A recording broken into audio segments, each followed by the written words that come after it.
جب کربلا کے میدان میں ہر ایک شہید اللہ کے دین پر قربان ہو گیا، پھر نواسہ رسول امام حسین علیہ السلام میدان میں آتے ہیں اور فوج یزید کو یہ آواز دیتے ہیں، اے ظالموں، میں تمہارے رسول کا نواسہ حسین ابن علی ہوں۔ میں وہ ہوں جس کے لیے اللہ کے رسول نے فرمایا کہ یہ جنت کے جوانوں کا سردار ہے۔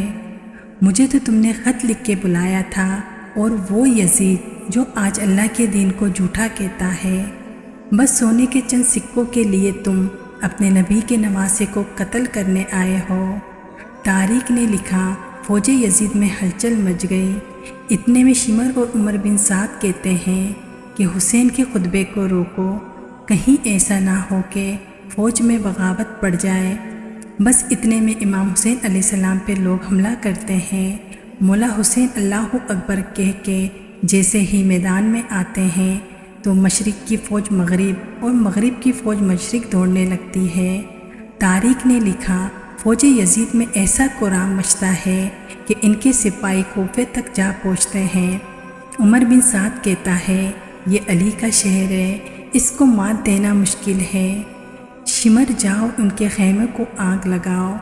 بس کچھ فوج کے سپہ سالار آل رسول کے خیمے کو جلاتے ہیں۔ مولا حسین کبھی میدان کی طرف آتے ہیں، کبھی خیموں کی طرف جاتے ہیں۔ اتنے میں عمر بن سعد کہتا ہے کہ چاروں طرف سے حسین پہ حملہ کرو۔ بس پھر اتنے میں مولا حسین کو کوئی پتھر مارتا ہے، کوئی تیر پھینکتا ہے، کوئی تلوار مارتا ہے۔ تاریخ نے لکھا، جس کے پاس مارنے کے لیے کچھ نہ تھا، وہ کربلا کی گرم زمین سے مٹی اٹھاتا ہے، امام حسین کی طرف پھینکتا ہے۔ اتنے میں غیب سے آواز آتی ہے، اے حسین ابن علی، تیرا اللہ تجھ سے راضی ہوا۔ پھر امام حسین علیہ السلام اپنی تلوار کو تھام لیتے ہیں۔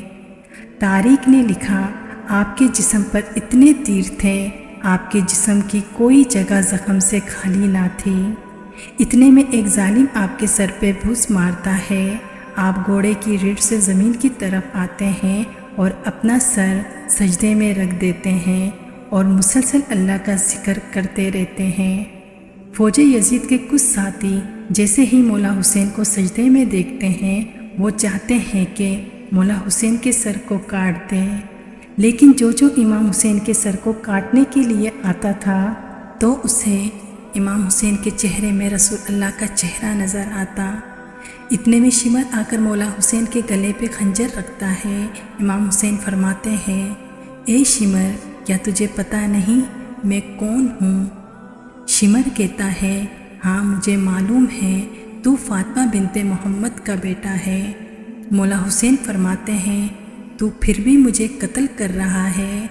شمر کہتا ہے، یزید کا وعدہ ہے، جو حسین کو مارنے میں بے حرمتی دکھائے گا اس کو سب سے زیادہ سونا اور مال دیا جائے گا۔ بس یہ کہتے کہتے امام حسین علیہ السلام کی گردن کو کاٹا گیا۔ پھر وہاں خیمے سے بی بی زینب مسلسل دیکھتی ہے کہ مولا حسین کے گلے پہ چھری چل رہی ہے۔ کچھ بیویاں اپنے سر پہ زمین کربلا کی خاک ڈالتی ہے۔ پھر امام حسین کے سر کو کاٹ کے نیزے پہ بلند کیا جاتا ہے، خیموں کو جلایا جاتا ہے۔ آل محمد کی تمام بیٹیاں اپنے اپنے وارث کو دیکھ کے رسول اللہ کے در میں فریاد بلند کرتی ہے۔ اتنے میں عمر بن سعد کہتا ہے، وہ جو عرب کے گھوڑے جو لاشوں کو پامال کرنے کے لیے استعمال ہوتے ہیں، انہیں تیار کرو اور ایک اعلان بھی کرو، سب کی لاشوں کو پامال کیا جائے گا۔